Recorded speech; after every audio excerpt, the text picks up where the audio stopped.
E aí, pessoal, belezinha? Professor Sidgley Oliveira na área e vamos a mais uma aula de língua portuguesa, pessoal. Na aula de hoje, a continuação dos verbos. Então, a gente vai ver que os verbos, gente, eles são divididos em tempos verbais e cada um dos modos verbais do verbo vão ter os seus tempos verbais, certo?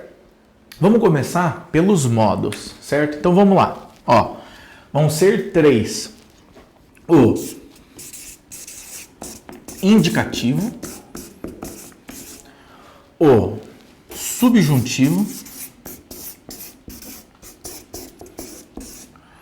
e o imperativo.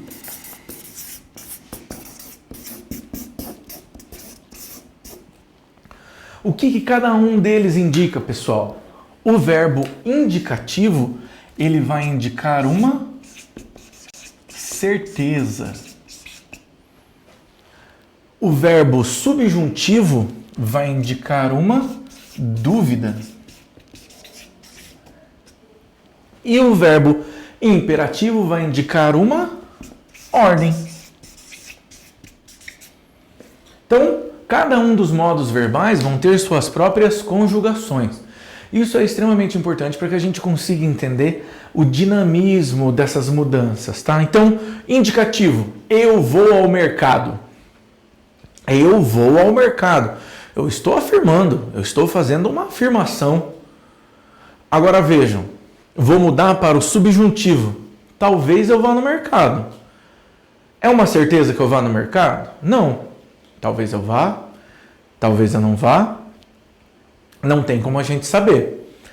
Então é a partir daqui que a gente tem que começar a ver a diferença.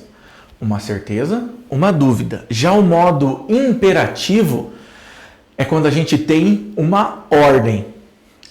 A sua mãe de manhã, ela pede para você acordar ou ela manda você acordar?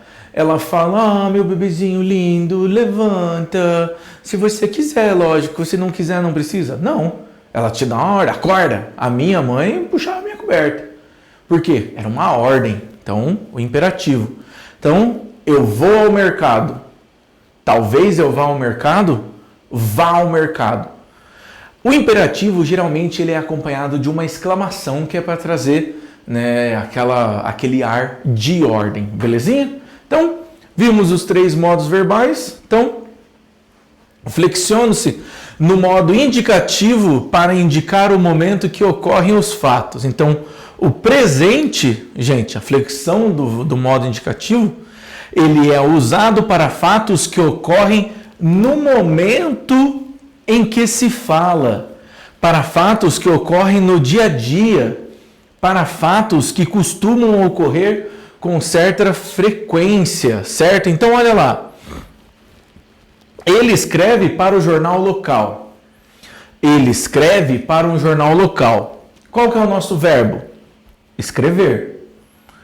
Ó, ele escreve para um jornal local. Eu estou fazendo uma afirmação.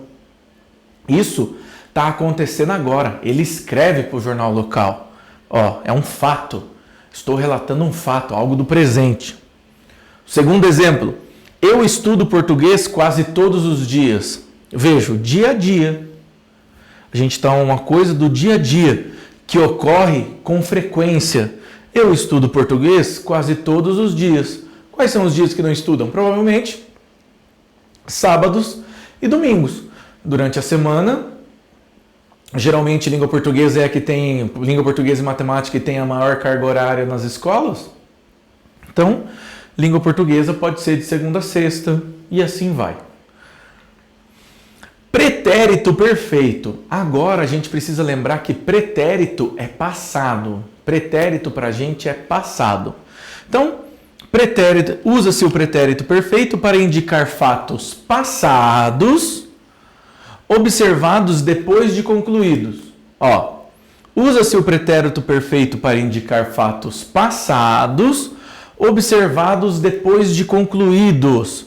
Ele escreveu para um jornal local sobre aquecimento local. Fatos passados, depois de concluídos. Ele escreveu para um jornal local sobre aquecimento global. Já é um fato passado, ó. Ele escreveu. já acabou. Acabou. É um fato passado. Já era. Já acabou. Belezinha? Eu estudei francês o ano passado. Eu estudei francês o ano passado. Ó, eu estudei. Quer dizer que eu não estudo mais. Então, pretérito perfeito. Usa-se se a gente tem o pretérito perfeito, logicamente, nós vamos ter o pretérito imperfeito para indicar fatos não concluídos no momento em que se fala, como também para falar de fatos que ocorriam com frequência no passado. Vamos ler de novo que fica mais fácil. Usa-se o pretérito imperfeito para indicar fatos não concluídos no momento em que se fala, ó. Fatos não concluídos no momento em que eu estou falando, como também para falar de fatos que ocorriam com frequência no passado. Ó. Ele estudava todos os dias e ainda escrevia para um jornal local. Então, fatos não concluídos, ele estudava todos os dias e ainda escrevia para um jornal local. Uma frequência no ano passado. Uma frequência no passado. Ó. Ele estudava todos os dias, significa que ele não estuda mais. Ele escrevia para um jornal local, provavelmente não escreve mais. Então a gente já consegue ver essa marca aqui, belezinha? Como que a gente vai identificar eles? A gente vai ver depois. Então vamos lá. Pretérito mais que perfeito, pessoal. Ó, pretérito mais que perfeito para indicar fatos passados ocorridos anteriormente a outros fatos passados. Ou seja, um fato que aconteceu antes de outro fato, beleza? Já escrevera muitos artigos polêmicos quando ingressou no jornal. Já escrevera, quando ele entrou no jornal, é uma ação no passado, quando ele entrou no jornal. Só que, ó, já escrevera muitos artigos polêmicos quando entrou no jornal. Ou seja, antes dele entrar no jornal, ele já escrevia artigos polêmicos. Por isso que é fato passado ocorrido anteriormente a outros fatos. Vejam, a desinência, que a gente viu na aula passada, vai mostrar, ó, escrevera, falara, fizera, comprara. Usa-se o futuro do presente, ó, futuro do presente, para falar de fatos ainda não ocorridos, mas que ocorrerão depois que se fala, ou seja, depois da nossa fala. Ele estudará muito e será bem-sucedido na profissão. Ela estudará muito, veja, ó, aqui escrevera, aqui estudará. Tem um acento aqui, pessoal. E será bem-sucedida na profissão. Primeiro, o que ela tem que fazer para ela ser bem-sucedida? Primeiro ela vai estudar e depois ela vai ser bem-sucedida.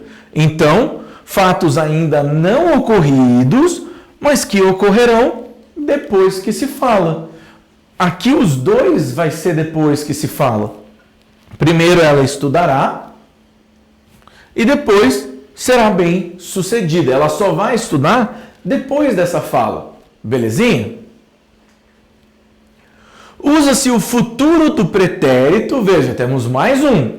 Usa-se o futuro do pretérito para indicar fatos futuros que dependem de outros fatos. Ó.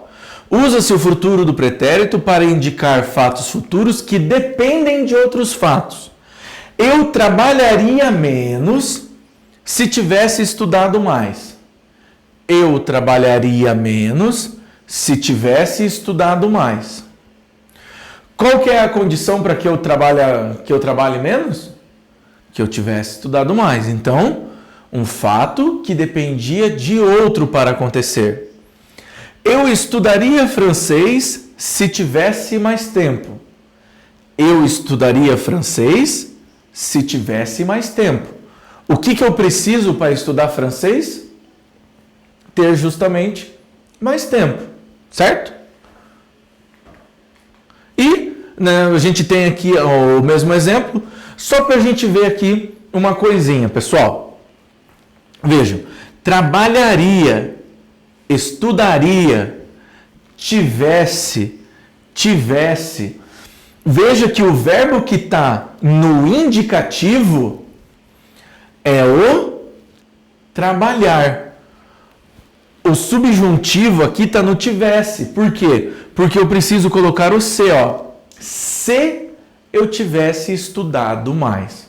Então, de novo, posso ter uma noção desses verbos aqui? Posso sim. O professor vai voltar lá no primeiro slide para você ter uma ideia. Ó. Então veja. Escreve, do verbo escrever. Eu escrevo, tu escreve. Eu escrevo, tu escreve, ele escreve. Nós escrevemos, vós escreveis, eles escrevem. Verbo regular. Eu estudo, tu estudas, ele estuda, vós estudam, eles estudam. Pretérito perfeito. Ele escreveu, vós escrevestes, ele escreveu. Nós escrevemos, vós escreveis, eles escreveram. Com M. Então, vejam que as conjugações, a gente continua fazendo elas certinho e cada uma delas no seu período, os verbos regulares vão se manter. Se o verbo é regular em um tempo verbal, ele vai ser regular em todos os tempos verbais. Se o verbo é irregular em um dos tempos verbais, ele vai ser irregular em todos os tempos verbais. Todas as vezes que você for tentar conjugar ele, não importa se ele está no indicativo, no subjuntivo ou no imperativo, eles sempre vão ter esse problema. Beleza? Pessoal, então não esqueçam de fazer essa análise, só para que a gente consiga lembrar, ó, vejam o final. As desinências mostram para a gente como eles funcionam. Então, a partir da desinência, cada um dos tempos verbais, eles vão ter uma desinência diferente, ou seja, eles vão ter um final diferente, beleza? Pessoal, muito obrigado e até a próxima.